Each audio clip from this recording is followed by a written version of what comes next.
Hey guys, hoping all is well with everyone. I'd like to welcome you all to the second animal adaptation activity of 2016.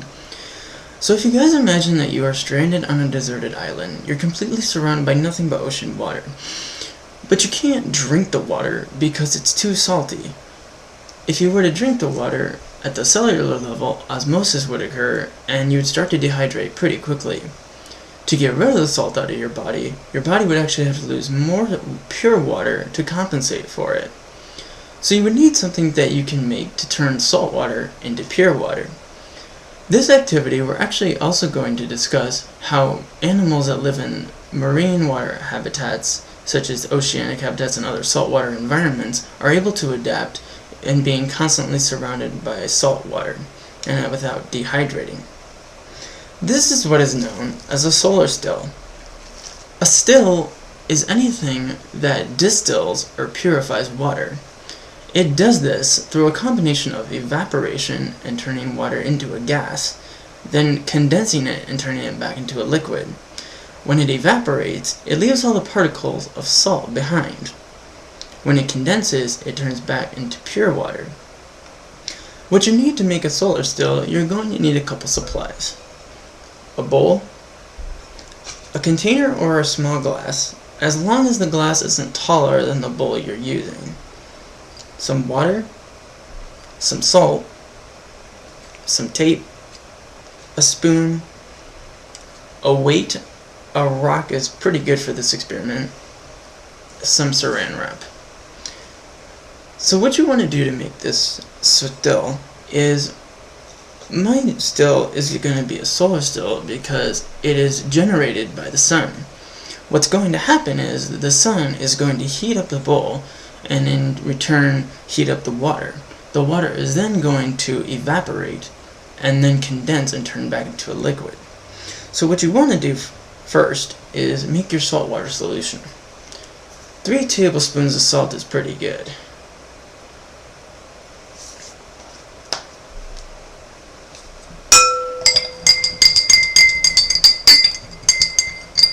Make sure you stir it pretty well.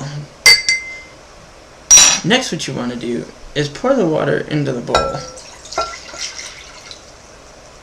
If you're using something that floats, like this container, it will still work. Just tape it to the sides of the bowl so it stays in the center.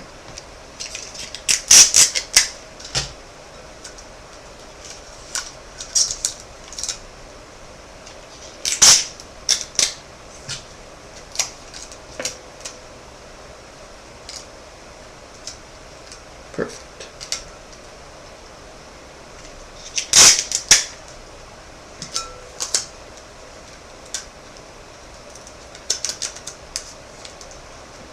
Next, what you want to do is take some saran wrap and cover the entire top of the bowl.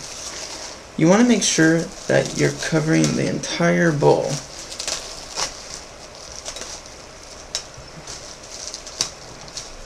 There we go.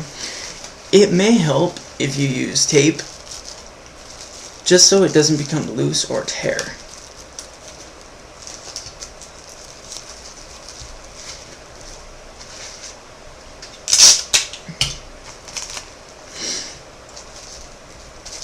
Lastly, what you want to do is put the weight in the middle of the solar still. Next, what you want to do is leave your still out in the sun for a pretty good amount of time. The longer that it's outside, the better results you'll get. I have this one right here. It was in the sun for about 8 hours. I know it's hard to see, but you can actually see the water is all condensed along the saran wrap. In addition, there is actually a little accumulation of water in the container. And if you actually look very closely, it'll probably be really hard to see. There is a salt that is in a little small pile on the bottom of the bowl. This process of water purification is known as distillation. It does take a very long time, but it does work. As you can see, what happened was water evaporated from being heated by the sun.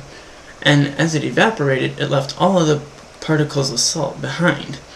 When it condensed and turned back into a liquid, the weight of the rock had gravity come into play and brought all of the water that accumulated on the saran wrap into the middle, and it accumulated and dropped into the container.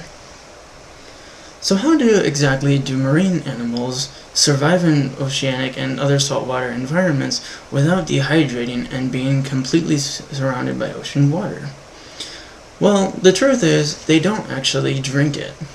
In fact, a lot of animals such as cetaceans and pinnipeds don't drink saltwater, period. They get the fresh water that they need from a lot of the food that they eat. A lot of the fish that they eat is about 60 to 80% water. A great example of this is squid. Squid doesn't have a high caloric intake, but it does have a lot of water in it. Another way that animals get water from through their own adaptations is through the physiological feature of blubber. When you can get this through the process of metabolism. When you burn, when you oxidize fat. Moreover, and in addition, a lot of marine animals keep their mouths closed when they're underwater, but of course, sometimes water does get in. And sea otters are a great example of this because they do drink quite a bit of seawater.